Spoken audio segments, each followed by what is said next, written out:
다 같이 조용한 기도로 서울연의 평신도 전도꾼 만들기 개회 예배를 시작하도록 하겠습니다.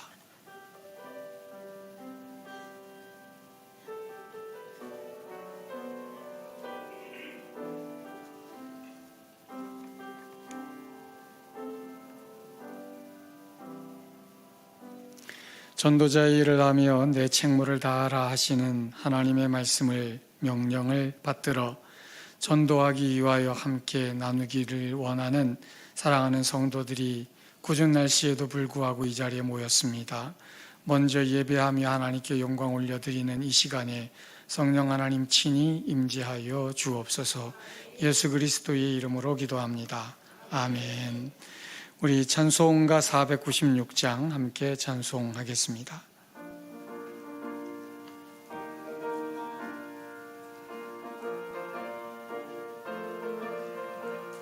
새벽부터 우리 사랑함으로써 저녁까지 씨를 뿌려봅시다. 열매 차차 익어 곡식 거둘 때에 기쁨으로다 늘 거두리로다. 거두리로다 거두리로다 기쁨으로다 늘 거두리로다. 거두리로다 거두리로다 기쁨으로다 늘 거두리로다. 비가 오는 것과 바람 부는 것을 겁을 내지 말고 뿌려봅시다. 여의를 맞춰놓고 곡식 거둘 때에 기쁨으로다 늘 거두리로다. 거두리로다 거두리로다 기쁨으로다 늘 거두리로다. 거두리로다 거두리로다 기쁨으로다 늘 거두리로다. 씨를 뿌릴 때에 나지 아니할까 염려하며 심히 애탈지라도 나중 예수께서 칭찬하시리니 기쁨으로다 늘 거두리로다. 거두리로다 거두리로다 기쁨으로다 늘 거두리로다. 거두리로다 거두리로다 기쁨으로다 늘 거두리로다. 아멘. 웨슬리 전도학교 칠판 연구국장으로 수고하시는 손철삼 목사님 기도하시겠습니다.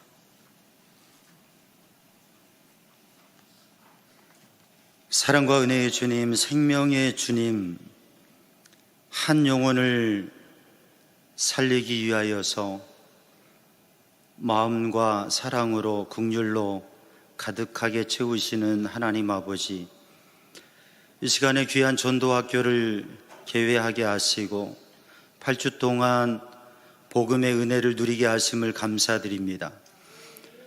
저희들 주님의 사명을 감당해야 됨에도 불구하고 영혼 구원에 힘쓰지 못한 연약함을 주님 용서하여 주시고, 이 시간 이 전도학교를 통해서 복음의 능력을 회복하게 하시고 질그릇과 같은 인생 보배이신 그리스도를 담아 주님의 은혜 안에 복된 역사를 누릴 수 있도록 주님 인도하여 주시옵소서.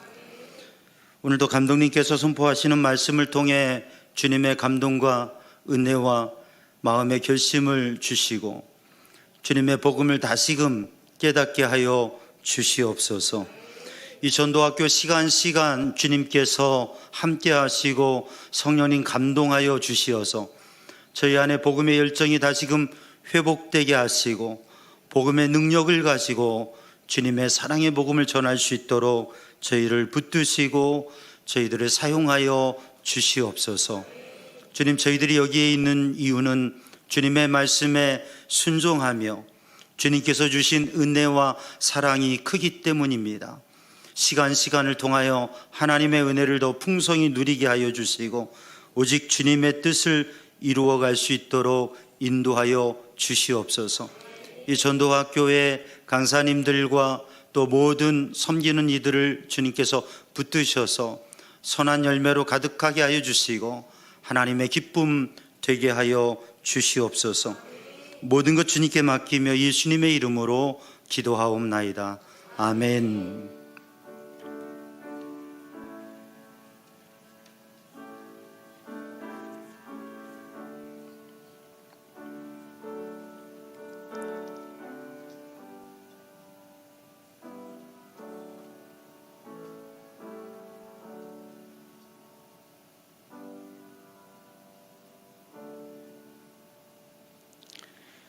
감사합니다. 우리 함께 보실 우리에게 주신 하나님의 말씀은 고린도후서 4장 7절의 말씀입니다. 우리 한 목소리로 함께 봉독하겠습니다. 우리가 이 보배를 질그릇에 가졌으니 이는 심히 큰 능력은 하나님께 있고 우리에게 있지 아니함을 알게 하려 함이라. 아멘. 이제 꽃질교회를 담임하시고 또 우리 서울연의 감독이신 김성복 감독님 나오셔서 질그릇 인생이라는 제목으로 말씀 증거해 주시겠습니다. 할렐루야. 여러분 참 반갑습니다. 우리가 우리 부모님이나 혹은 우리가 사는 나라 혹은 민족, 인종 이 모든 것들은 우리가 선택한 것이 아닙니다. 우리가 선택하지 않은 것이 우리의 인생을 이렇게 만든다고 해도 틀리지 않겠죠.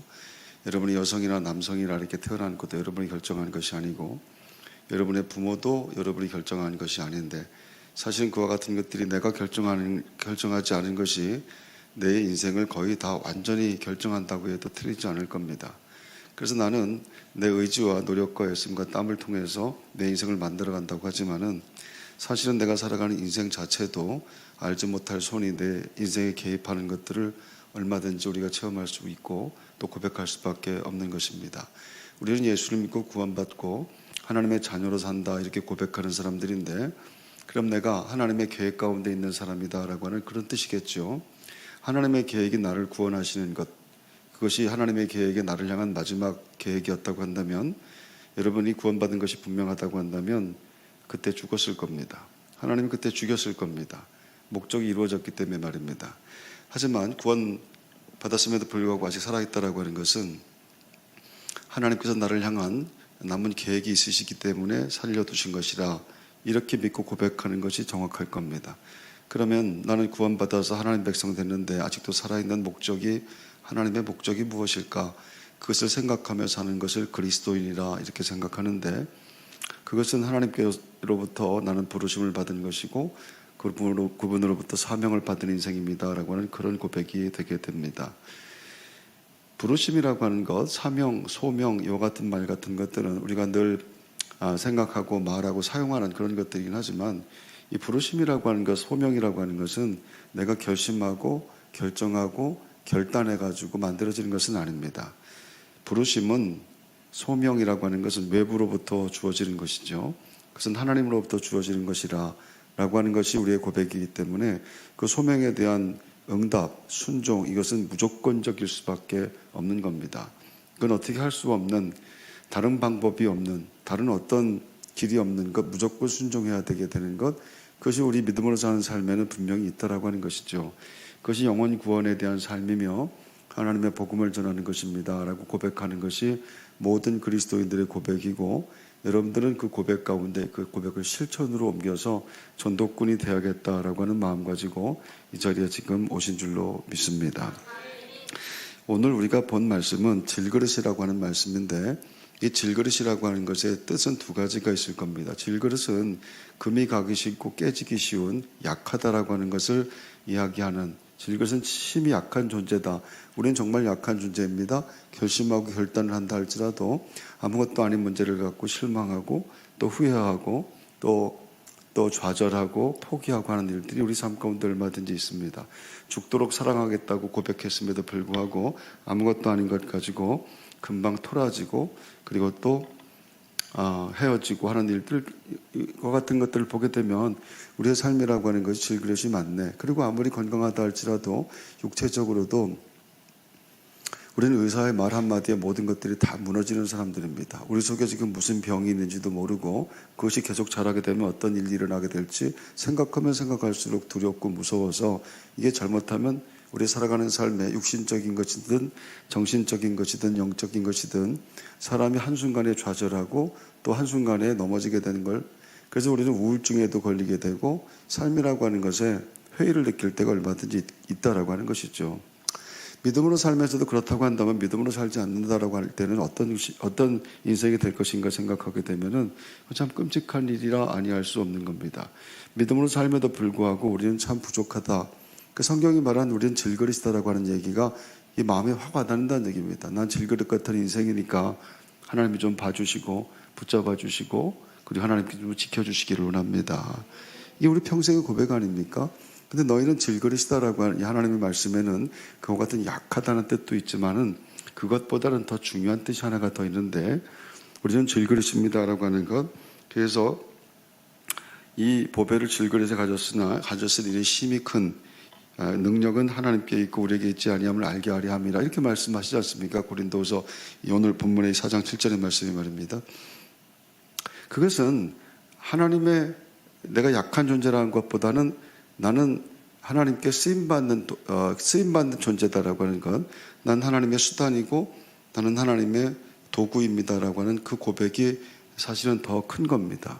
내가 질그릇입니다라고 한다면 내 질그릇 안에 너무 귀한 보배를 심었습니다. 담았습니다.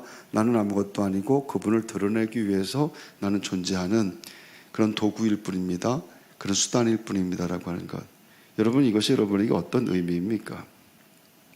나는 그저 수단입니다. 하나님의 영광을 위해서 쓰임받는 수단이고 복음을 위해서 쓰임받는 그런 도구일 뿐입니다.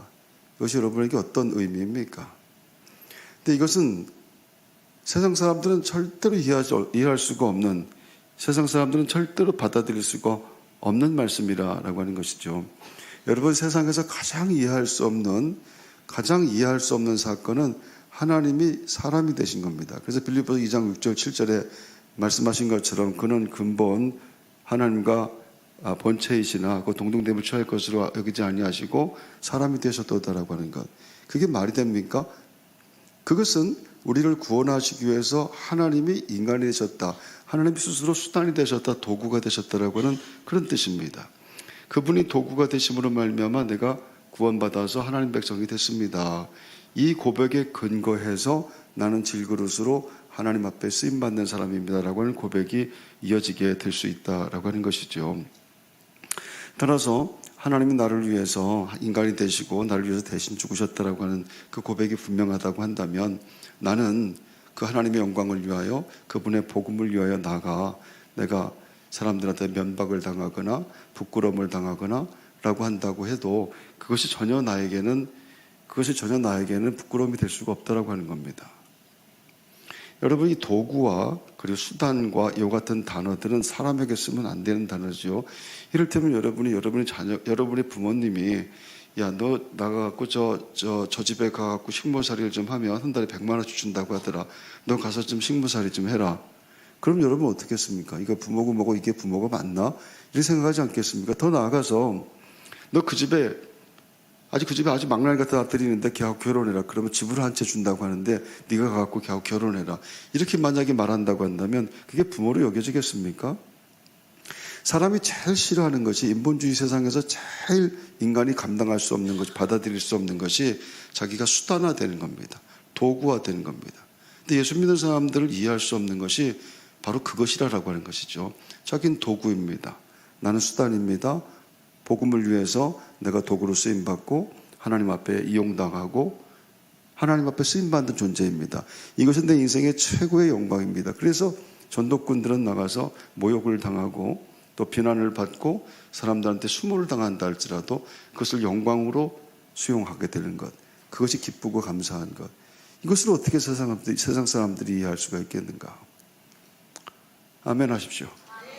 그 마음 가지고 하나님 앞에 나와서 우리가 이렇게 훈련받으며 하나님의 도구로 질그릇된 삶을 살기를 원합니다. 그 고백 가지고 오늘 이렇게 교육에 서 있는 줄로 믿습니다. 제가 예전에 하와이에서 살 때 하와이 전도꾼 이라고 하지는 않지만은 늘 전도만 하는 분이 한 분 있었습니다. 늘 모욕을 당하고 비난을 당하고 사람들의 욕을 먹고 하는 그런 분임에도 불구하고 늘 기쁘고 감사한 마음 가지고 그렇게 모욕을 당하는 것이 그에게는 기쁨인 그런 분이 한 분 있었었는데, 나가서 전도를 하는데 이렇게 전도를 하는 거예요. 시장에 가서 전도를 하고 또 공원에 가서 전도를 하고 그럽니다. 옆에 있는 분에게 말을 거는 거예요. 교회 다니십니까? 나는 불자입니다. I'm a Buddhist. 그렇게 얘기합니다. That's right. Come to my church. 나는 지금 은행에 좀 가야 됩니다. 지금 바쁩니다. That's right. Come to my church. 그러니까 무슨 얘기를 하는데, 난 무신론자입니다. That's right. Come to my church. 그분이 하는 얘기는 That's right. 좋아. Come to my, 우리 교회 한번 와봐. 우리 교회 한번 와봐. 이것이 그분이 하는 전도의 전체입니다. 그것 때문에 비난을 당하고 사람들한테 욕을 먹긴 하지만 그와 같은 확신에 찬 분명한 도구, 그렇게 하나님을 위해서 자기가 비난을 당한다 할지라도 그것을 감사로 생각하고 고백하고 그렇게 사는 삶을 통해서 수도 없이 많은 사람들이 구원받는, 전도되는 것, 놀라운 일들이 있더라라고 하는 것이죠. 하나님이 우리를 위해서 수단이 되셨습니다.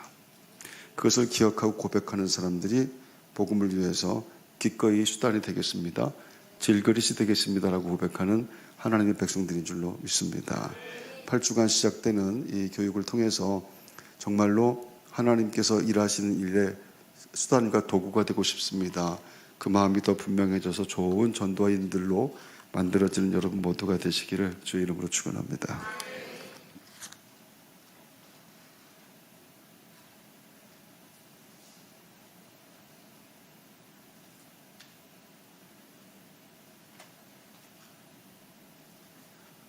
감사합니다. 우리 광고 말씀드립니다. 우리 귀한 말씀을 증거해 주신 김성복 감독님과 또 순서를 맡아주신 모든 분들께 감사를 드리고, 또 귀한 장소를 내주신, 또 사용할 수 있게 해주신 꽃제교회 또 감독님, 또 모든 성도 여러분께 감사를 드립니다.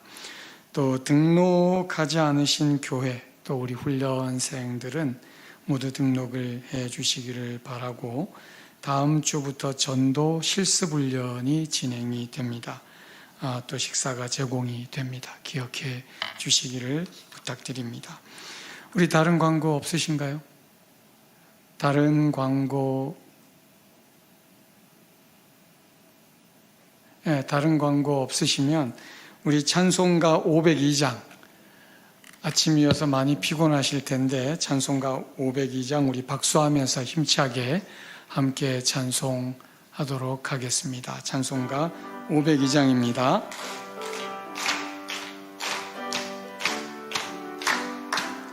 빛의 사자들이여 어서 가서 어둠을 물리치고 주의 진리 모르는 백성에게 복음의 빛 비춰라. 빛의 사자들이여 복음의 빛 비춰라. 죄로워둔 밤 밝게 비춰라. 빛의 사자들이여 선한 사역 위하여 힘을 내라. 주 함께 하시겠네. 주의 크신 사랑을 선포하며 복음의 빛 비춰라.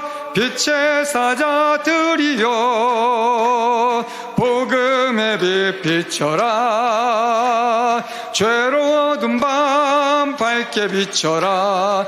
빛의 사자들이여 주님 부탁하신 말 순종하여 이 진리 전파라. 산을 넘고 물 건너 힘을 다해 복음의 빛 비춰라.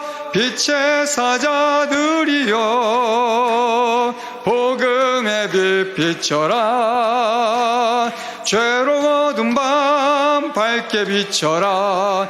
빛의 사자들이여 동서남북 어디나 땅끝까지 주님만 의지하고 눈 어두워 못 보는 백성에게 복음의 빛 비춰라.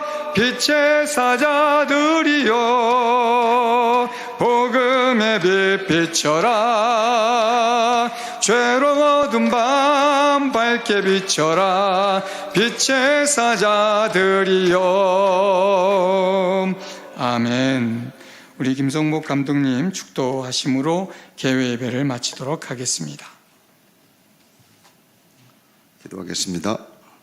지금은 성부, 성자, 성령 삼일체 되신 우리 하나님의 놀라운 사랑과 은총이 전도하며 하나님의 뜻에 맞게 살기를 소망하며 이제 8주간의 교육을 시작하게 되는 모든 교육생들에게, 또 성실하게 강의를 준비하며 강의하는 모든 목사님들에게, 저들이 섬기는 교회 가운데 지금으로부터 영원토록 함께 하시기를 간절히 축원하옵나이다.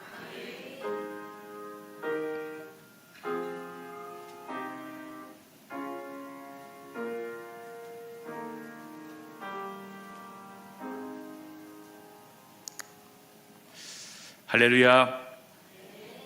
우리 간사님이 대단하게 소개해 주셨는데 절대로 대단한 사람 아닙니다. 전국적인 사람도 아니고 주님을 사랑하는 작은 종입니다. 우리 잠깐 기도합니다. 하나님 아버지, 은혜를 감사합니다. 우리 또 올해도 평신도 전도학교 시작할 수 있게 해주심을 감사합니다. 주님, 우리가 주님의 마음을 먼저 알기를 원합니다. 잘 반응하기를 원합니다. 주님의 놀라운 계획을 위해서 우리 드리기를 원하오니 우리를 써 주옵소서. 첫 시간입니다. 주님의 은혜로 우리 모두를 덮어주시기를 원하옵고 예수님의 이름으로 기도했습니다. 아멘. 하나님 말씀 요한계시록, 성경을 안 갖고 오셨죠? 네, 잘 들으셔도 되고 우리 방송실에 혹시 띄워 주실 수 있으면 띄워 주시면 좋겠습니다. 요한계시록 11장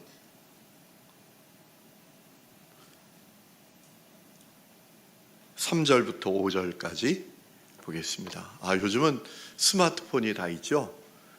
여러분 스마트폰으로 보셔도 되고요.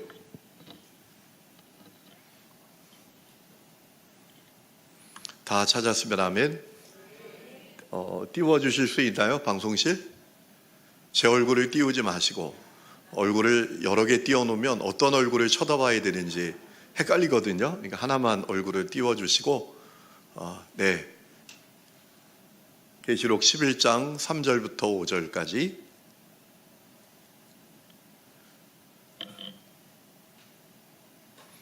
우리 다 같이 한번 읽겠습니다. 시작. 내가 나의 두 증인에게 권세를 주리니 그들이 굵은 베옷을 입고 1260일을 예언하리라.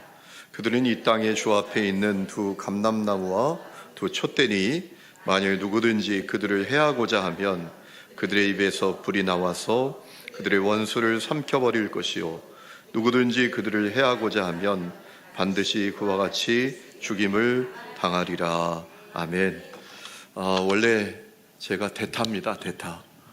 이 시간은 우리 전도학교 이사장 되시는 조재진 목사님이 강의를 해주셔야 하는데 교회 특별한 사정이 있어서 제가 좀 대신 오게 되었습니다. 가끔 대타가 홈런을 치기도 합니다. 여러분 귀한 은혜의 시간이 되시면 좋겠습니다. 저희 둘째가 신학을 합니다. 일반 대학 경영학과를 졸업하고 큰 결심을 하고 지금 이제 감신대 신대원에 다니고 있습니다. 그 아이가 6살쯤 됐을 때인가요? 집에서 밥을 먹는데 그 좋은 반찬에 밥 투정을 하는 거예요. 반찬 투정을 하는 겁니다. 제가 너무 화가 나가지고 막 야단을 쳤어요. 야 그냥 먹어라. 아빠가 너 나이 많았을 땐 이런 반찬은 상상도 못했어. 할아버지 사업하다 망해서 야 진짜 이런 반찬은 구경도 못했는데 네가 이 반찬을 두고 투정하면 되니? 양심이 있냐? 먹어! 그리고 야단을 쳤어요. 그랬더니 밥을 꾸역꾸역 먹다가 가만히 저를 딱 쳐다보는 거예요. 제가 왜 쳐다봐? 그랬더니 저한테 이렇게 얘기하더라고요. 아버지, 지나간 어두운 시절은 다 잊어버리세요 라고 하더라고요. 지금도 그 생각이 그냥 나요. 그런데 벌써 그렇게 커가지고 장성한 청년이 되었습니다. 시간이 참 빨리 가는구나, 이런 마음을 갖게 됩니다. 여러분도 그렇게 느끼시죠? 시간이 참 빨리 가잖아요. 그렇죠? 올해 시작한 지 얼마 안 된 것 같은데 벌써 5월 달입니다. 금방 찬바람 불 거예요. 그런데 여러분, 많은 사람들이 세월이 짧다, 시간이 빨리 흐른다, 이거는 다 알아요.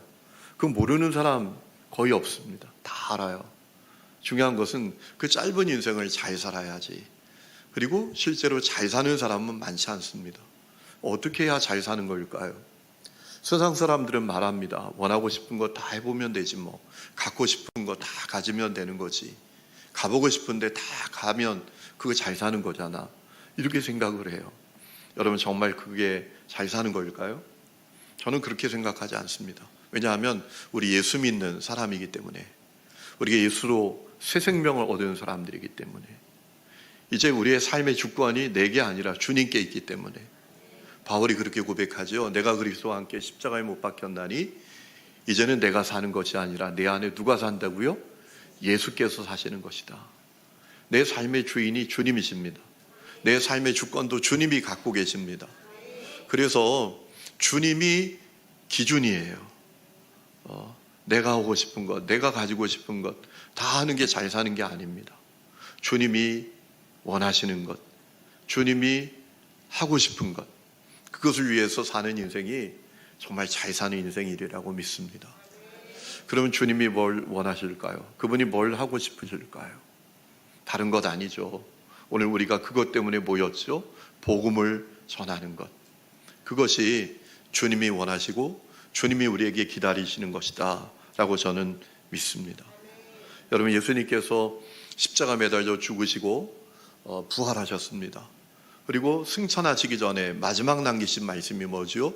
마가는 우리에게 뭐라고 전하는가 하면 너희는 온 천하에 다니며 만민에게 복음을 전파하라 라고 하셨다고 알려주고 있습니다.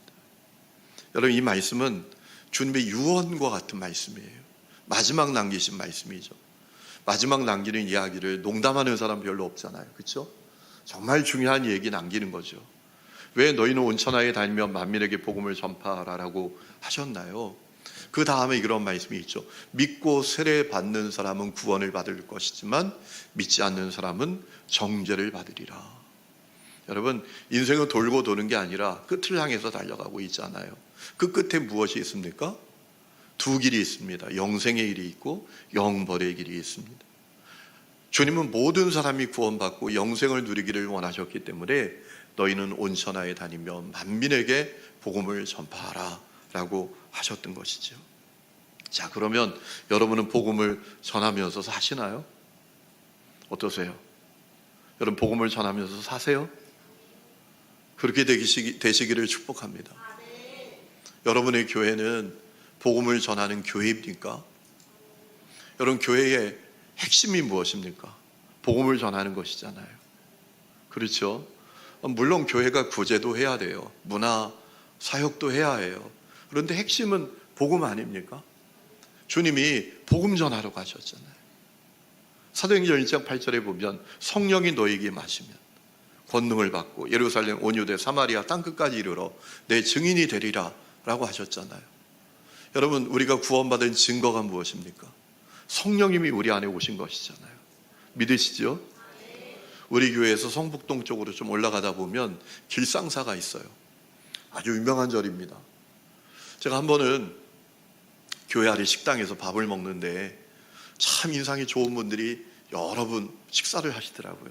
제 마음에 저분들이 예수 믿는 분이지, 참 저렇게 좋은 인상을 가지신 분들이 예수 믿는 분일 거야, 이런 마음을 가졌는데 밥 먹고 나가보니까 그들이 길상사 버스를 기다리고 있더라고요. 여러분, 우리가 정말 예수 믿는 증거는 우리 안에 있습니다. 성령님이 우리 안에 오신 거예요. 믿으시죠? 여러분, 중요한 것은 성령이 우리에게 오시면 증인되어야 한다라고 하셨거든요. 그런데 오늘 많은 교회들이 참으로 복음을 전하는 교회가 아닙니다. 여러분의 교회는 복음을 전하는 교회인가요? 여러분의 교회의 역사, 여러분 교회의 프로그램, 여러분 교인의 숫자, 여러분 교회의 예산, 이런 게 묻는 게 아닙니다. 복음을 전하는 교회냐라는 거예요.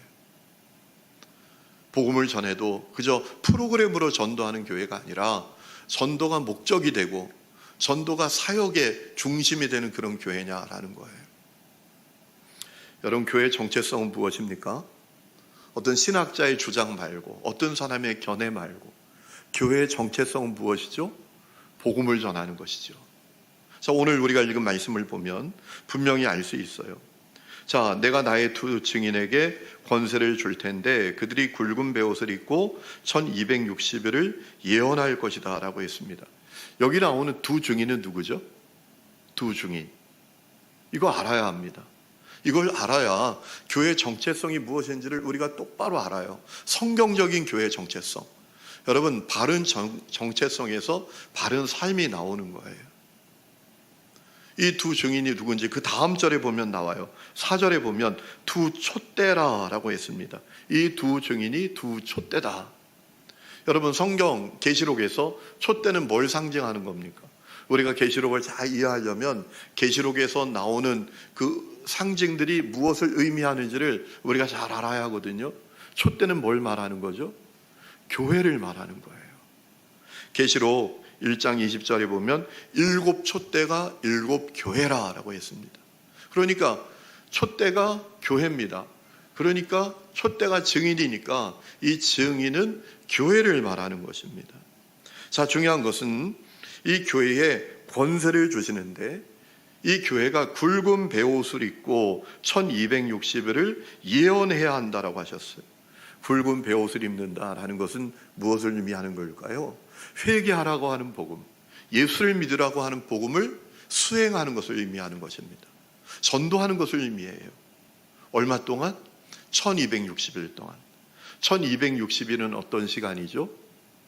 성경에 나오는 7년은 어떤 시간입니까? 하나님의 창조와 예수님의 재림까지의 완전한 시간이죠.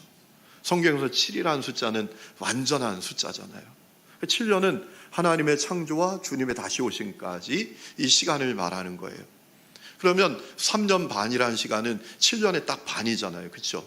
1260일이 3년 반이거든요. 이 1260일, 3년 반의 시간은 어떤 걸 의미하는 걸까요? 주님의 초림부터 주님의 재림까지의 시간을 말하는 거예요. 여러분, 주님이 오셔서 일어난 사건이 무엇입니까? 교회가 세워졌잖아요. 내가 이 반석 위에 내 교회를 세운다 라고 말씀하셨잖아요.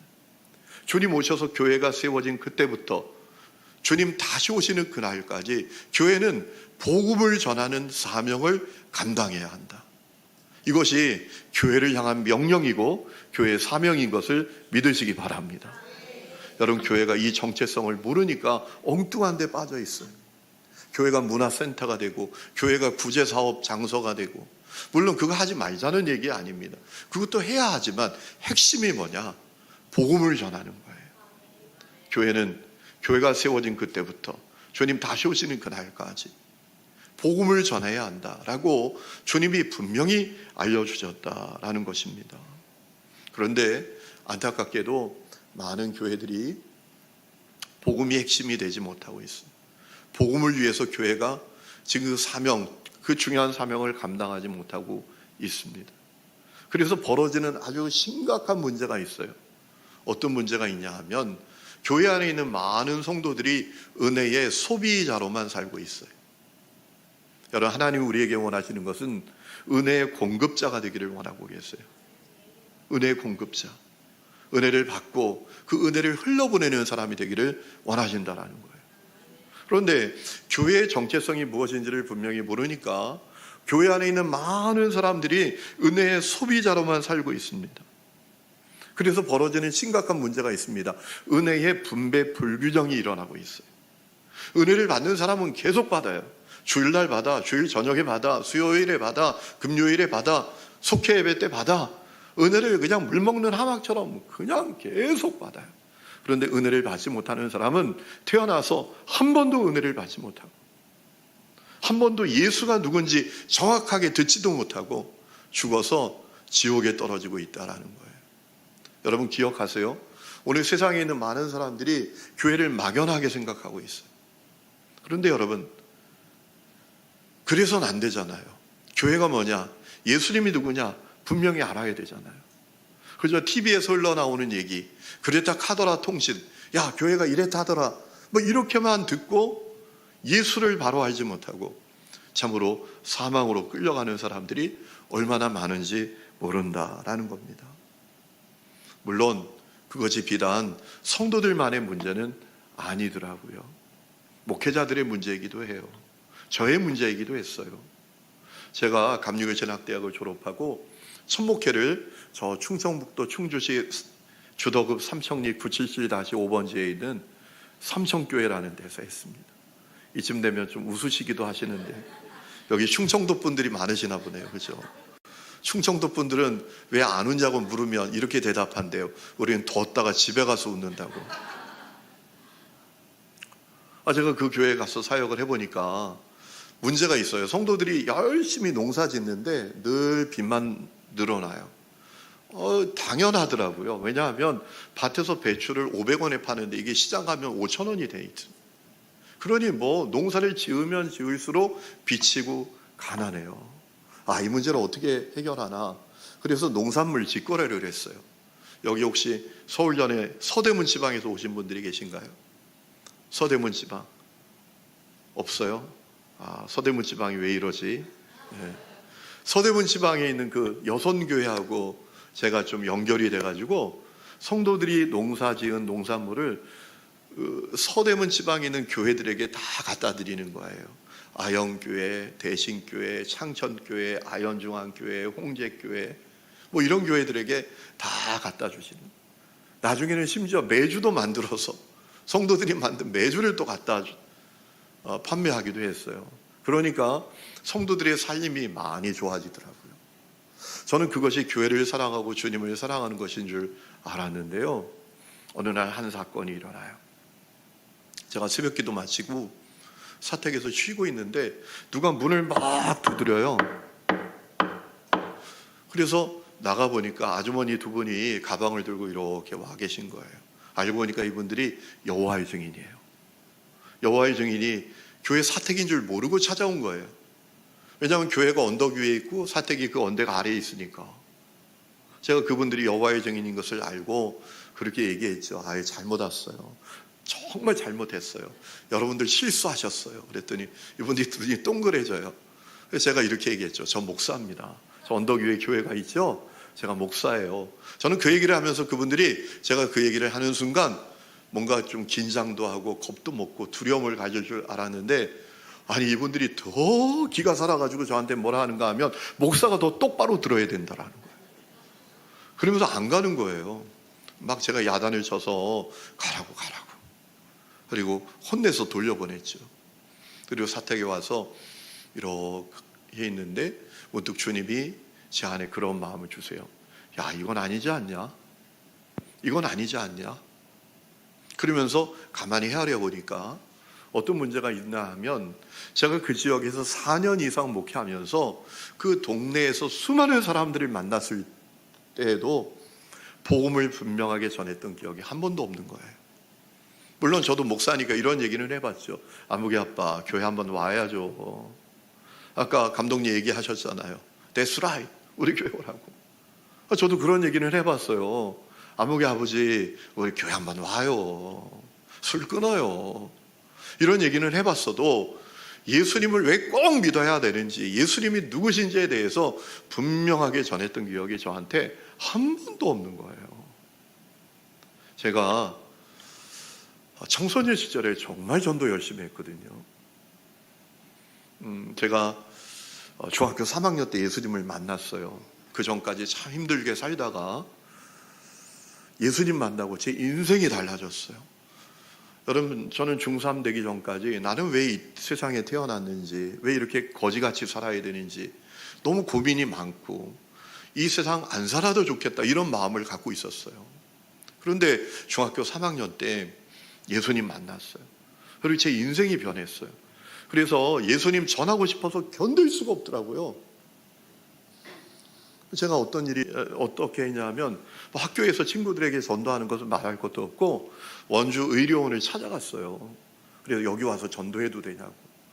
그래서 주일날이면 아침 6시 반에 그 병원 앞 잔디밭에서 친구들, 동생, 후배들, 선배들 모아가지고 찬양을 4부로 연습해가지고 병동마다 다니면서 찬양 불러주면서 전도했었거든요.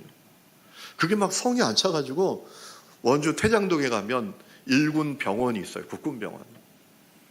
수많은 그 군 장병들이 사고당하고 막 그냥 어려운 일을 만나서 후송오는 그런 병원인데요. 거기 가서 또 전도했어요. 거기 가서 수아진을 만난 거 알아요? 수아진 아시죠? 여기 수아진 아는 분들이 많으시죠? 제가 그냥 거기 가서 전도하고 싶어서 그 병원 찾아갔더니 거기 수아진이 쌍둥이인데 둘이 군종병하고 있더라고요. 부산 출신들인데. 그래가지고 연결을 해서 또 그냥 그 군인들에게 전도했어요.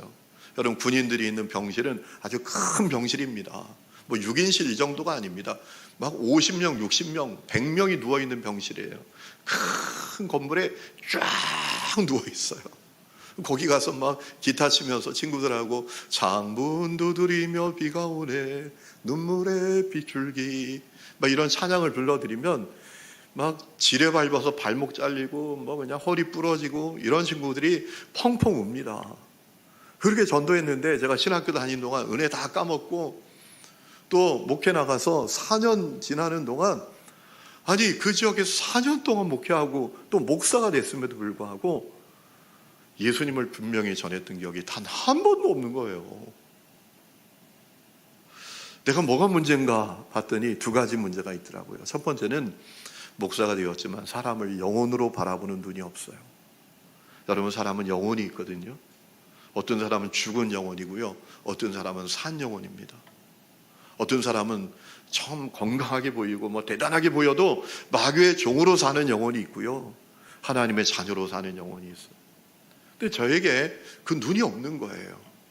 목사가 되었어도 육의 눈밖에 없는 거예요. 어떻게 교인들 좀 잘 살게 할까? 교인들 어떻게 살림 나아지게 할까? 이게 저의 관심인 거예요. 영의 눈이 없는 거예요. 그리고 제가 두 번째 문제는 주님을 사랑하는 자가 아니라 주님을 이용하는 자더라고요. 제가 말로는 주님 사랑합니다. 찬양도 사랑합니다. 나 예수님. 근데 다 가짜예요. 제 마음의 중심엔 주님을 이용하는 마음으로 가득해요. 제가 왜 열심히 사역하는지 생각해 봤어요. 이런 이유 때문입니다. 내가 열심히 사역하고 좋은 소문 나고 또 교회도 좋아지면 더 큰 교회에서 나한테 오라 그럴 거 아니야. 거기 가서 또 열심히 사역하다 보면 또 더 큰 교회에서 나보고 오라 그럴 거 아니야. 그러면 나중에 목회 성공하는 거지. 이게 사역의 동기예요. 주님을 말로는 사랑하지만 사실은 이용하는 자더라고요. 아, 이건 정말 아니구나 라는 마음을 갖게 됐는데 그때 하나님께서 그 마음이 진심인지 시험을 하셨어요. 제가 사역했던 교회가 참 좋아졌어요. 그 교회 장로님 한 분 계셨는데 장로님이 목사님 우리 교회가 비행기로 따지면 드디어 떴어요 막 이렇게 말씀하셨어요. 그런데 부산에 있는 지금 중부연의 감독을 지낸 김상현이라는 목사님이 저한테 전화를 하셨어요. 자기 교회 부목사로 오라는 거야. 그러면서 사역을 하자라는 거예요. 저에게 이렇게 얘기하셨어요. 부산 복음화율이 얼마인지 아세요, 목사님? 얼마인가요? 8%래요. 여러분, 중국 선교 갈 거 없어요. 여러분, 부산 선교 가셔야 돼요. 중국은 복음화율이 10%가 넘어요. 부산은 복음화율이 지금도 10%가 안 됩니다. 그런데 그 목사님이 그렇게 하시면서 와서 사역하자고 하시는 거예요. 여기 복음의 불모지다. 하나님이 저의 시험이었어요. 저를 향한 시험. 여러분, 인간적으로 보면은 갈 수가 없는 거예요. 왜냐하면 부목사 하던 분들이 오고 싶어 하는 교회 제가 담임 목사예요. 그런데 그 사역지를 내려놓고 내가 왜 부목사로 가요? 그것도 서울로 가야지. 부산으로 왜 가 내가? 여러분, 지금은 많이 좋아졌지만 당시에는 목사님들이 삼남연에 전라도 경상도로 감리교회 목사님들이 사역지를 가면은 둘 중 하나가 문제가 있구나라고 여기지던 때였어요. 사고를 쳤든지 좀 부족하든지 뭐 이런 어떤 그런 흐름이었어요. 그러니까 제가 아니 부목사님이 담임 목사 오고 싶어 하는 교회를 내려놓고 내가 부산으로 가? 이건 엄청난 시험이었어요. 제 아내하고 기도하고 하나님의 부르심이다, 하나님의 콜링이다 생각하고 부산으로 내려가서 복음을 전하는 삶이 시작이 다시 되었죠. 여러분, 톰 라이트라는 영국의 유명한 성서신학자가 했던 유명한 얘기가 있습니다. 한번 따라해 보실까요? 당신이 구원받았다는 사실에 심취해서 당신이 무엇을 위해 구원받았는지 절대로 잊지 마십시오. 여러분, 주님이 우리를 무엇을 위해서 구원해 주셨는지 우리가 잊지 말아야 돼요. 복음을 위해서 우리를 구원해 주신 거예요. 교회의 사명도 복음전도고 우리의 사명도 복음전도다. 여러분, 이 확신을 가지시기를 축복합니다. 자, 그러면 어떻게 복음을 전할 것인가? 오늘 동기부여 여기 또 전도 많이 하는 분들도 오셨기 때문에 동기부여는 여기까지 하고요. 그 다음에 남은 시간 제가 그럼 어떻게 우리가 복음을 전해야 되는가에 대해서 잠깐 말씀을 드리기를 원해요. 자, 여러분, 어떻게 복음을 전해야 될까요? 자, 전도가 사명인 것은 알겠어. 내 사명이기도 하고 교회의 사명이기도 해. 어떻게 복음을 전해야 될까요? 제가 사역하면서 느낀 거예요. 이건 어디 책에 있는 얘기하는 얘기 아닙니다. 제가 사역하면서 어떻게 복음을 전할 수 있을까? 여러분, 이 복음을 전하기 위해서 먼저 해결돼야 될 게 있더라고요. 내가 가지고 있는 고정관념을 깨트려야 돼요. 고정관념. 여러분, 교회 안에 있는 성도들이 갖고 있는 고정관념이 있습니다. 여러분, 고정관념이 무섭잖아요. 그렇죠? 이 생각이 굳어지면 그의 평생의 인생이 힘들게 됩니다. 예전에 어떤 어르신이 그랬대잖아요. 자꾸 자기 아내를 폭행해가지고 왜 그렇게 하시느냐고 자식들이 따졌더니 그 아버지가 그렇게 얘기하셨대요. 야, 옛날에 어르신들이 여자하고 북어는 때릴수록 부드러워지더라. 그렇게 말씀하셔서 그랬다라고 하더래요. 이 고정관념이 무서운 거예요. 여러분, 그런데 교회 안에 있는 성도들이 갖고 있는 고정관념이 있더라고요. 그 고정관념을 깨트려 버려야 돼요. 여러분, 사람들이 갖고 있는 고정관념 몇 가지가 있어요. 첫 번째는요, 전도는 한 번에 되는 게 아니야. 긴 과정이 필요한 거야. 이런 생각을 갖고 있어요. 여러분도 그렇게 생각해 보신 적이 있으시죠? 전도가 어떻게 한 번에 돼? 여러분, 사람들이 그것을 전도하지 않는 핑계로 씁니다. 자, 우리 교회 전도하러 갑시다. 오늘 오후 예배 끝나고 전도하러 갑시다. 그러면 마음으로 그렇게 목사님께 항의하는 분들이 있어요. 목사님, 전도가 한 번에 돼요? 나가서 전도지 준다고 전도가 돼요? 전도가 긴 과정이 필요하지? 이렇게 항의하는 분이 있어요. 어느 목사님 이야기를 들었는데요, 정말 이런 일이 있었대요. 오후 예배 끝나고 전도하러 가자 그랬더니 권사님 한 분이 3부 예배 끝나고 목양실로 찾아오더래요. 찾아와서 하는 얘기가, 목사님, 교회 좀 편안하게 다니면 안 돼요? 라고 하더래요. 정말 이상한 교회도 다 있죠. 여러분, 사람들이 전도가 어떻게 한 번에 돼? 긴 과정이 필요하지. 여러분, 물론 전도를 하기 위해서 우리가 씨앗을 심고 물을 주고 영양분을 주고 그런 과정이 필요하기도 하지만 전도는 한 번에 되는 경우도 많이 있습니다. 제가 전도 사역을 부목사 때 할 때인데 청년들하고 같이 대학교 후문에 전도를 갔어요.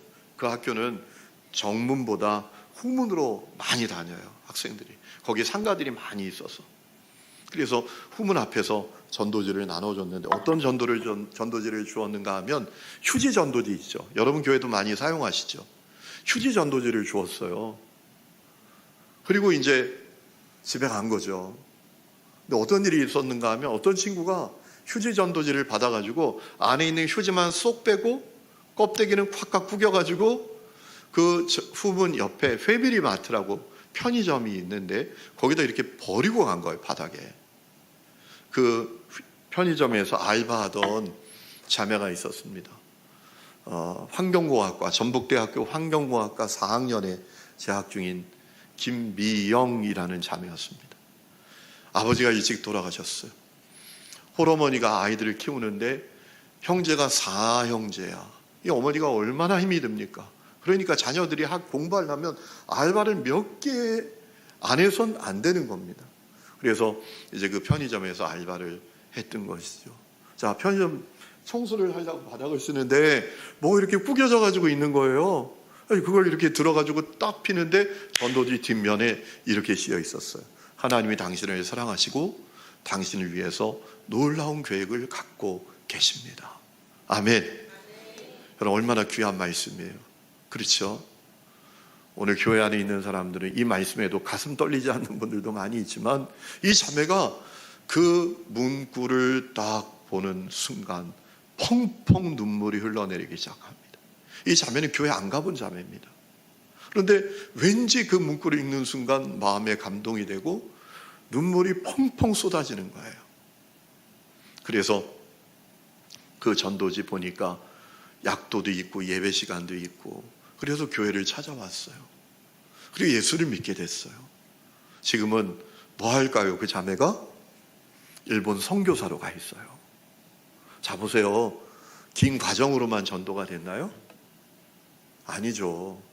그렇죠? 단 한 번, 그것도 만난 것도 아니야. 그냥 휴지 전도지 줬는데 그 역사가 일어났어요. 제가 부산에서 사역을 하다가 저희 교회에 와서 사역을 하거든요. 부산에 사역할 때 그 교회에 정만수 장로님이라는 분이 계셨어요. 이분이 어느 날 그런 마음을 갖게 됐어요. 아, 내가 진짜 장로로서 전도도 하나 못하고 그냥 장로네 하고 행세하고 이거 정말 아니지. 정말 전도해야 되겠다. 이런 마음을 가지고 있었어요. 자, 어느 날 모임이 있는데 그 모임에 나가면서 이 장로님이 어떤 마음을 가졌는가 하면, 오늘 모임 끝나고 밥 먹을 때 내 앞에 있는 사람에게 내가 전도한다, 이 마음을 가진 거예요. 그리고 앞에 있는 자매가 있었어요. 그 자매에게 복음을 전했어요. 이오키라는 자매입니다. 이 자매에게, 자매님, 나는 사실 교회 다니고요, 사실은 내가 장로예요. 예수 믿어요. 예수 믿으면 너무너무 좋아요. 그랬더니 이 자매가 그래 볼게요 라고 하는 거예요. 할렐루야. 아니, 깜짝 놀랄 정도잖아요. 아니, 좀 생각해 볼게요. 뭐 이런 대답이 흔한 대답인데 그래 볼게요 라고 하니까 너무나 놀라서 이 자매가 교회에 나왔는데요. 놀라운 사실은요, 자기 혼자만 나온 게 아닙니다. 자기 동생, 식구들 다 데리고 나왔는데 10명이 넘게 나왔어요. 10명. 할렐루야. 이 자매가 어떤 사연이 있었는가 하면 집안에 우환이 생겨요. 특별히 식구들이 중풍으로 쓰러지기 시작합니다. 멀쩡하던 자기 남동생이, 바로 밑에 남동생이 쓰러져서 중풍으로 죽었어요. 그리고 그 밑에 여동생이 일본에서 사업을 하는데 이정희 자매라고, 이 자매도 멀쩡하다가 반신불수가 됐어요. 그리고 자기는 두려워서 잠을 못 자. 가위 눌리고. 그래서 뭐 우리나라 유명하다는 사찰 돌아다니면서 1,500만 원짜리 뭐 그냥 부적을 갖고 오고 덕지덕지해도 이게 해결이 안 되는 거예요. 이런 고통을 받고 있었던 거예요. 그때 앞에 있는 장로님이 예수 믿으라고, 이거 지푸라기라도 잡는 심정으로 그래 볼게요 라고 한 겁니다.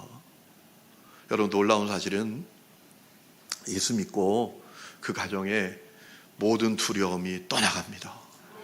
제가 신방 가서 예배 드리고요, 이 뭐라 그럴까, 이 장농이라 그러잖아요. 장농 위에 막 단지가 있어요. 그거 다 꺼내가지고 다 깨트리고 부적 다 떼내고 그렇게 했는데 두려움이 떠나가고요, 잠만 잘 잡니다. 그리고 이정희 자매라고, 그 여동생이 아주 일본에서 사업을 잘했던 자매인데 이게 너무 해결이 안 돼가지고, 일본이 재활치료 얼마나 잘하는지 압니까? 근데 일본에서 해결이 안 돼서 다 포기하고 언니 집에 와 있었는데 예수 믿고 이게 점점 좋아지는 거예요. 그래가지고 이분이 일본으로 다시 희망을 가지고 재활치료를 더 받으려고 가게 되고요. 그 생명의 역사가 일어났어요. 여러분, 생각해 보세요. 전도가 한 번에 된 거 아니에요, 그렇죠? 근데 많은 사람들이 전도가 한 번에 돼 긴 과정이 필요하지, 이런 고정관념으로 복음을 전하는데 주저하고 있어요. 고정관념 깨트리시기를 축복합니다. 여러분, 긴 과정으로 전도가 된다면 우리가 다 200년은 살아야 돼. 왜냐하면 오늘 만나고 못 만날 사람이 얼마나 많아요. 그렇죠? 그렇기 때문에 이 고정관념 깨트려야 됩니다. 두 번째는 전도는 말로 하는 것 아니고 생활로 하는 거다라는 고정관념을 갖고 있어요. 여러분, 성도에게는 착한 생활은 기본입니다. 주님이 너희는 세상의 빛이다, 소금이다 라고 말씀하셨잖아요. 십자가의 복음은 우리 인격까지 바꾸어내는 복음인 줄로 믿습니다. 예수 믿는데 착한 사람이 안 됐어? 여러분, 아직 예수 못 만난 거예요. 복음이 다른 사람의 복음일지 몰라도 내 복음은 안 된 겁니다. 나의 복음이 안 된 거예요. 여러분, 착한 생활은 성도의 기본이고 복음 전도는 말로 하는 거예요. 왜 그럴까요? 왜 그렇죠? 모르기 때문에 그래요. 한번 옆에 있는 분을 봐주세요. 옆에 있는 분 한번 봐주세요. 인상이 좋으시죠? 네. 그런데 여러분이 이분은 관계를 가지니까 알지. 오늘 여기 와서 처음 보는 사람들이 있잖아요. 그분에 대해서 우리가 뭘 알겠어요, 그죠? 자, 아파트에 사시는 분 한번 손 들어보세요. 내리세요. 엘리베이터 타고 다니시는 분 손 들어보세요. 내리세요. 자, 엘리베이터 타시면 뭐 하나요? 공부하는 분 있죠? 광고 공부. 856-1234 페리카나 양념치킨. 그 전화번호를 어제도 외우고 오늘도 외우고, 어떤 분은 기도를 그냥 엘리베이터 타면 해요. 이렇게 딱 팔짱 끼고 주님 안전하게 올라가게 하옵소서. 어떤 분은 상대방을 연구해요. 막 훑어봐요. 저 머리 헤어스타일은 어디야? 저 피부는 어디서 관리받은 거야? 저 백은 어디서 산 거야? 이게 아니라 뭐 해야 되죠? 안녕하세요. 우리 같은 라인에 살았는데도 몰랐네요. 혹시 예수 믿으세요? 이렇게 물어봐야죠. 그렇죠? 왜요? 물어보기 전에 모르잖아요. 그렇죠? 그래요, 안 그래요? 여러분, 얼굴만 봐도 이분은 청년 때 청년회장까지도 한 사람이었구나 아세요? 이분은 군대 가서 세례를 받은 사람이구나. 이 사람은 시어머니가 권사님이구나. 얼굴만 봐도 아시나요? 알아요? 여러분, 그거 다 알면 제가 여기 있을 이유가 없어요. 모르잖아요. 그러니까 물어봐야 되죠. 물어봐야지. 안녕하세요. 인상이 참 좋으시네요. 혹시 예수님 믿으세요? 예수요? 나한테 예수 얘기도 하지 마세요. 재수없어. 와, 이 사람 안티구나. 알게 되는 거죠. 안녕하세요. 인상이 참 좋으세요. 그냥 인상이 개떡같이 생겼어도 좋다는 거야. 그냥 사람은 칭찬에 목마르니까. 인상이 너무 좋으시네요. 예수 믿으세요? 아이고, 이런 사람이 나와요. 우리 시어머니가 권사님이에요. 우리 형님이 목사예요. 저는 예전에 교회 다니다가 지금 쉬고 있어요. 별별 사람 다 있는데 우리는요, 안 물어봐. 전도가 착한 생활로만 되는 거다라고 고정관념을 갖고 물어보질 않아. 그러니 어떤 일이 벌어져요? 전도를 못해요. 전도를 누가 잘하는지 아세요? 하는 사람. 시도 때도 없이 하는 사람. 우리 미용실에 가서 머리를 뽑고 있어도 기다리는 그동안 옆에 앉아있는 사람에게 하는 사람은 잘 되는 거예요. 왜? 확률적으로 봐도 그래요. 자꾸 물어보면 전도될 사람이 많아지거든요. 그래서 전도하게 되는 거예요. 제가 전도 열심히 많이 하는 사람들 여러분 알고 계시거든요. 다음 주에 여러분 강의가 난 이렇게 전도했습니다. 오승려라는 전도사님이라고 정말 전도 열심히 하는 분이에요. 그런 분들의 공통점이 뭔지 아세요? 늘 전도해. 만나면 물어봐. 안녕하세요. 인상 좋으시네요. 예수 믿으세요? 전도될 사람이 찾아진다니까요. 제가 첫 목회를 부산에 이제 단임 목회를 또 갔어요. 부목사 하다가 부산에 단임 목회를 또 부산으로 갔는데 교회가 개당 99개 있어요. 야, 큰일 났더라고. 이게 개당 99개 위에 교회를 누가 오겠어요? 전도밖에 없는 거지. 그래서 성도들하고 전도하러 갔는데 제일 쉬운 전도가 뭔지 아세요? 지금은 코로나 때문에 조금 어려워지기는 했지만 차를 나눠주는 전도예요. 뭐 소나타, 그랜저 나눠주는 전도가 아니라 커피, 녹차 이렇게 나눠주는 전도예요. 우리 한국 사람들은 정이 약해요. 그래서 그냥 차를 주지 않고 예수 믿으세요? 몰라요, 바빠요 이러는데 그냥 차를 왜 나눠주는지도 모르고 꼴깍꼴깍 두 모금 마시면 예수 믿으세요? 그러면 줄줄줄 얘기해. 그래서 전도하는 이 전도가 좋은 전도예요. 차전도는 아마 제가 거의 처음 시작하지 않았나 그런 생각이 들어요. 2000년, 1999년, 2000년 그전에는 차전도 이런 게 없었어요. 제가 차전도를 열심히 하려고 어떻게 사람들의 좀 이목을 끌까 생각해서, 여러분 옛날에 웅징쿠에이 전속 모델이 누군지 아세요? 예전에 웅징쿠에이 전속 모델, 웅징쿠에이 이렇게 앞에 가다 보면 그 배우를 이렇게 뭐랄까 판넬로 만들어서 쫙 세워놓기도 했잖아요. 이영애 기억하세요? 제가 막 사람들에게 주의를 끌고 싶어가지고 그걸 막 버리는 걸 갖다가 이영애 밑에다가, 지금 같으면 큰일 나는 건데 예전엔 그런 게 없었잖아요, 그죠? 거기다가 막 교회를 알리는 뭐 내용도 막 세워놓고 그 옆에서 차를 나눠주고 그렇게 했었거든요. 1999년인 것 같아요. 처음 그때부터 사람들이 막 따라하더라고요. 제가 부산에 가서 이제 차를 나눠주는 전도를 했는데 문제는 뭐냐면 성도들이 사랑에 빠져가지고 전도가 안 돼요. 사랑에 빠져서 전도가 안 돼. 누구하고 사랑에 빠졌는가 하면 물통하고. 사람이 이렇게 오면 안녕하세요, 우리가 무료로 차를 드립니다, 차 좀 드시고 가세요 이렇게 얘기해야 되는데 이게 두려운 거야. 안 해봤으니까 이 얘기하는 게 어려운 거야. 그래서 물통을 서로 끌어안고 사람이 오면 이 집사, 김집사 네가 해라 이러는 거예요. 여러분 말하는 게 참 어렵지만요, 전도는 착한 생활은 성도의 기본이고 말로 시작되는 것임을 믿으시기 바랍니다. 그래서 우리 끊임없이 말해야 돼요.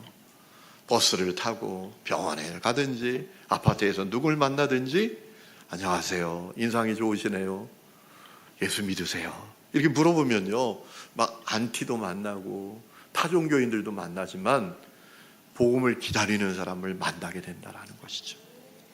그리고 깨트려야 될 고정관념이 있습니다. 전도를, 복음을 조목조목 구체적으로 전하는 거다. 제가 한번 여러분께 여쭤볼게요. 예수 왜 꼭 믿어야 되는지, 사형리 메시지 듣고 예수 믿게 된 분 한번 손 들어보세요. 여러분 중에. 하나님 당신을 위해서 놀라운 계획을 갖고 계십니다. 그런데 당신은 죄에 빠져 있습니다. 예수님이 그리스도이십니다. 오늘 예수님 영접해야 합니다. 지금 이 순간 예수님 영접하시겠습니까? 그럼 제 손을 잡으세요. 하나님, 나는 죄인입니다. 이간 예수님을 영접하기를 원합니다. 이렇게 해가지고 예수 믿게 된 분 손 들어보세요. 없잖아요, 우리 가운데 한 명도. 근데 왜 우리는 전도를 그렇게 하려고 하죠? 우리 가운데 한 명도 그렇게 예수 믿게 된 경우가 없음에도 불구하고 우리는 왜 사람들에게 그렇게 전도를 하려고 하죠? 이상하잖아요. 여러분, 전도는 복음을 조목조목 구체적으로 전하는 것이 아니라 내가 만난 예수를 간증하는 거예요. 자랑하는 거예요. 여러분, 세상에서 가장 효과적인 전도는 자랑전도, 간증전도입니다. 예수님 믿고 나에게 어떤 일이 일어났는지, 예수 믿기 전에 나는 어떤 사람이었고 어떤 계기로 예수를 믿게 되었고 지금 나는 어떻게 변화되었는지, 그것을 자랑하고 간증하는 것이 최고의 전도다라는 것입니다. 여러분, 미국의 텍사스에 가면 시티 라이프라는 교회가 있는데 그 교회를 섬기시는 목사님은 조나단 도슨이라는 목사님이십니다. 그분이 책을 하나 썼는데 책 제목이 뭐냐 하면 오늘날 복음은 왜 믿기 어려운 이야기가 되었는가 라는 제목의 책입니다. 그 책에서 그 목사님이 아주 중요한 이야기를 합니다. 여러분, 사람들은 지금 사람들의 관심은 복음이 뭐냐 이게 아니라 복음이 무슨 일을 하냐, 이게 사람들의 관심이라는 거예요. 복음이 무엇이냐, 이건 사람들의 관심이 별로 없어요. 사람들의 관심은 복음이 도대체 무슨 일을 하는 거야, 여기에 관심이 있다라는 거예요. 근데 우리의 문제는 사람들에게 복음의 내용만 자꾸 얘기해 주려고 한다라는 것이죠. 그래서 제일 좋은 전도는 복음이 뭘 하는지, 복음이 내게 뭘 했는지, 복음이 내게 어떤 역사를 일으켜냈는지, 어떤 변화를 일으켜냈는지, 이것을 전하는 것이 최고의 전도다라는 겁니다. 여러분, 이 고정관념을 깨뜨리시기를 축복합니다. 그래서 여러분들이 나의 복음을 갖고 있어야 돼요. 복음 메시지보다 나의 복음을 갖고 있어야 돼요. 예수 믿기 전에 나는 어떤 사람이었는지, 어떤 계기로 예수를 믿게 되었는지, 그리고 예수 만나고 나는 어떻게 변화되었고 어떻게 살고 있는지, 이 부분에 대해서 정확하게 얘기해야 합니다. 아마 여러분 교회에도 또 여러분 자신에게도 놀라운 하나님의 일하심이 있잖아요. 여러분, 사람들은 현실적인 문제 때문에 고통을 받아요. 자녀 때문에, 질병의 문제 때문에, 끊어지지 않는 저주의 문제 때문에, 정말 여러 어려움 때문에. 근데 여러분 생각해 보세요. 여러분 교회 또 여러분에게 복음을 통해서 질병이 치유된 역사가 있습니까? 없습니까? 있어요? 없어요? 없어요? 있죠? 없으면 다 우리 교회로 오세요. 있잖아 여러분 교회에. 예?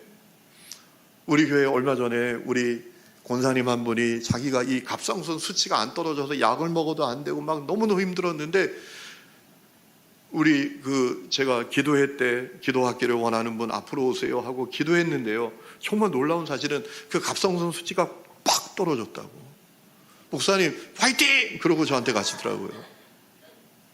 여러분 교회에도 질병이 치유된 역사가 있잖아요. 자녀의 문제가 해결된 역사가 있잖아요. 저주가 끊어진 역사가 있잖아요. 그래서 우리가 사람들에게 이제 대화를 해야 돼요. 이렇게 예수 믿으세요 라고 하고 이야기를 하다 보면 이 사람이 가진 문제가 있어요. 예를 들면, 안녕하세요, 예수 믿으세요? 아니에요. 저는 부정교예요. 그렇군요. 예수 믿으면 참 좋은데, 보아하니 자녀들이 있을 나이인데 자녀들은 있나요? 그러면 애들이 둘이 있어요. 애들 말 잘 들어요. 애들 잘 지내요. 속 썩여요. 애들 때문에 죽겠어요. 이렇게 얘기하는 사람이 있거든요. 예수 믿으면 자녀의 문제가 해결이 돼요. 여러분, 우리 교회 권사님 아들은요, 서울대학 나왔어요. 그런데 그 권사님이 이렇게 얘기해요. 자기 아들에게 공부하라는 얘기를 한 번도 한 적이 없대요. 공부하라는 얘기를 한 번도 한 적이 없대. 다만, 너 엄마가 공부하라는 얘기 하지 않는다. 대신 하루에 한 장씩 잠언 한 장만 읽어라. 그것만 약속하자. 그래서 이 아이가 지금은 결혼도 했죠. 잠언을 하루에 한 장씩 읽은 거예요. 그리고 스스로 공부하고요, 좋은 서울대학을 졸업했어요. 여러분 교회에도 그런 역사들이 많단 말입니다. 그걸 얘기해 줘야 돼요. 예수 믿으면 저주가 끊어집니다. 예수 믿으면 건강해집니다. 예수 믿으면 가정의 문제가 해결됩니다. 이것이 최고의 간증이다. 여러분, 이 확신을 가지시기를 축원합니다. 자, 그리고 마지막으로 우리가 전도를 잘하기 위해서 극복해야 될 3가지가 있습니다. 첫 번째는 소심함을 극복하고 담대함을 가지셔야 합니다. 여러분, 어떤 사람들은 전도하는 게 너무 두려워. 담대하세요. 여러분, 전도의 그 자리에 여러분만 있는 게 아니라 주님이 함께 계시는 것을 믿으시기 바랍니다.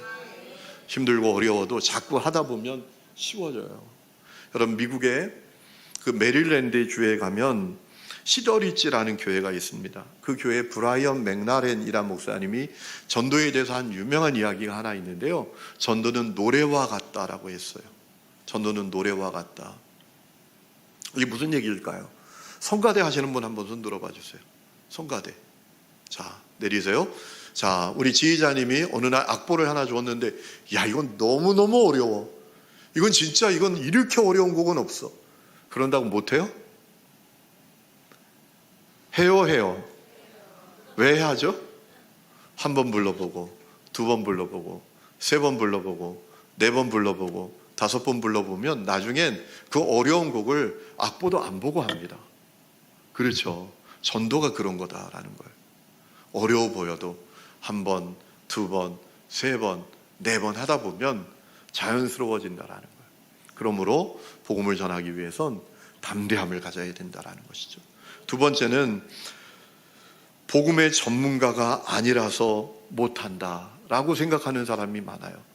복음의 전문가는 우리 목사님이지, 전도사님이지, 우리 장로님들이지, 나는 복음의 전문가가 아니야. 여러분, 그렇지 않아요. 이거 극복해야 돼요. 여러분, 생각해 보세요.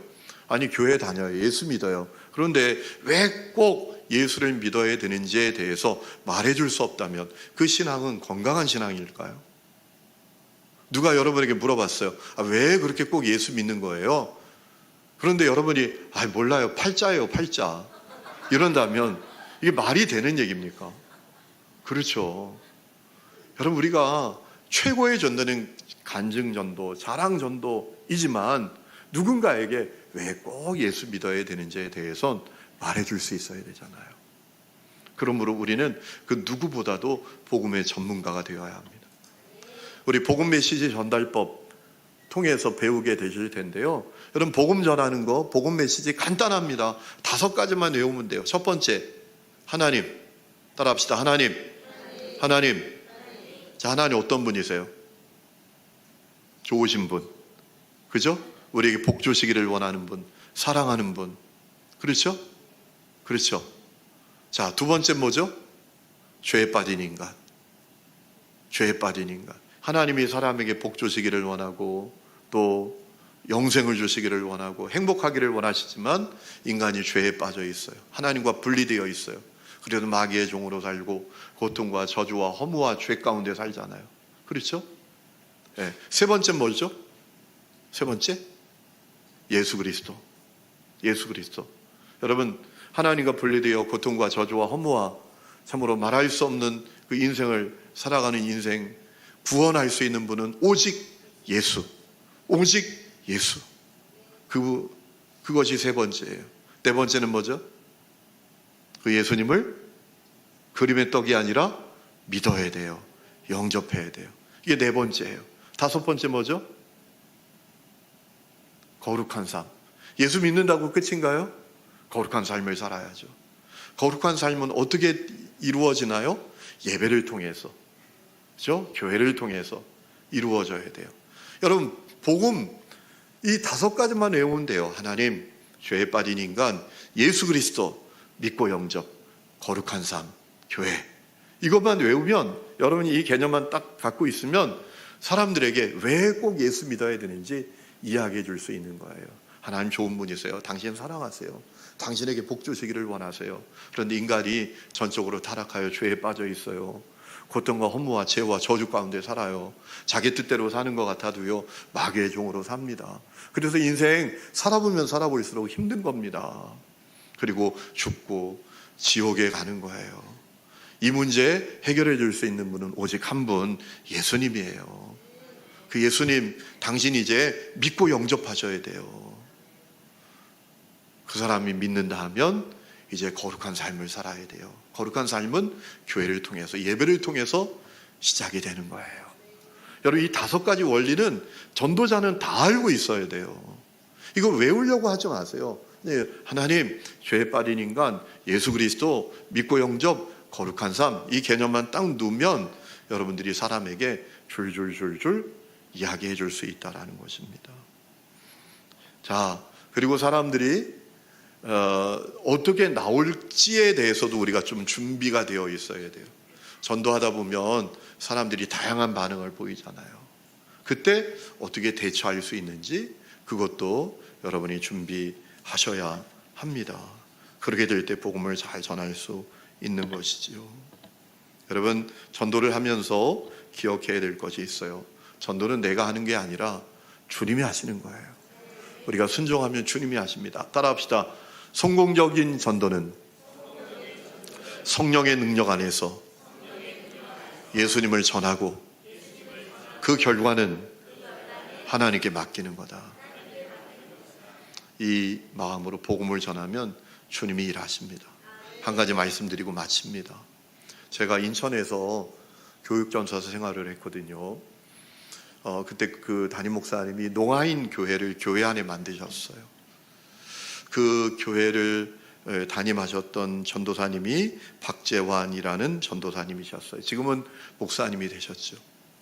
농아부가 만들어지니까 이제 그 농아부 교회를 성도들이 많이 섬겼어요. 도우미로 섬겼죠.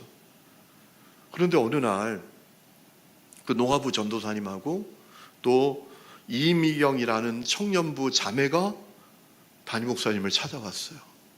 그리고 폭탄 선언을 합니다. 둘이 결혼한다고. 농화부를 섬기다가 눈이 맞은 거예요. 이미경 자매는 좋은 대학을 나왔어요. 그리고 집에서 사랑받는 딸이에요. 건강해요. 말도 잘해요. 그런데 말 못하는 전도사님하고 결혼을 한다는. 여러분, 목사님이 한 교회에서 장기적으로 목회하면 교인들 자녀가 다 자기 자녀 같아요. 저도 저희 교회 사역한 지 16년이 됐거든요. 제가 왔을 때 태어난 애가 벌써 중학생이 됐어요. 깜짝 놀래요. 여러분, 목사님이 안 돼. 네가 뭐가 부족해서 벙어리 전사하고 결혼하냐. 반대했어요. 부모님도 반대, 목사님도 반대. 근데 사랑은 국경도 없잖아요. 사랑을 어떻게 막아요? 그래가지고 결국 두 분이 결혼을 했어요. 그 결혼식 날 그 이미경 지금 사모님이죠. 눈물을 펑펑 쏟고 그 부모님도 울고 지금 행복하게 사역을 잘 하는데요. 자, 결혼을 하고 이제 그 교회에서 사역을 하게 되잖아요. 두 부부가. 어느 날 그 사모님이 지나가는데 목사님이 그 사모님을 보니까 또 마음이 아픈 거야. 속상한 거야. 저게 어떻게 큰 애인데 벙어리 전사하고 결혼해가지고 저게 말이야. 불렀어요. 이사모 이리 와봐 내 방으로 와봐. 그래가지고 불러서 뭐라고 말씀하시는가 하면, 야, 요즘은 의술이 좋아져서 벙어리도 수술 받으면 말한다 하던데 네 남편은 안 되냐? 그랬더니 그 사모님이, 목사님, 수술 받으면 제 남편은 말할 수 있대요. 그래? 그러면 수술비 얼마가 들든지 내가 다 해결할 테니까 병원 알아봐. 수술해. 그때 돈으로 5천만 원이 든대. 5천만 원. 1992년 3년 이때였는데, 내가 수술비 다 마련할 테니까 알아봐. 목사님 기도해 볼게요. 그리고 얼마 지나서 두 부부가 목사님 찾아왔어요. 어떻게 하기로 했어? 병원 알아봤어? 목사님, 정말 감사한데 죄송하지만 우리는 수술 안 받기로 했어요.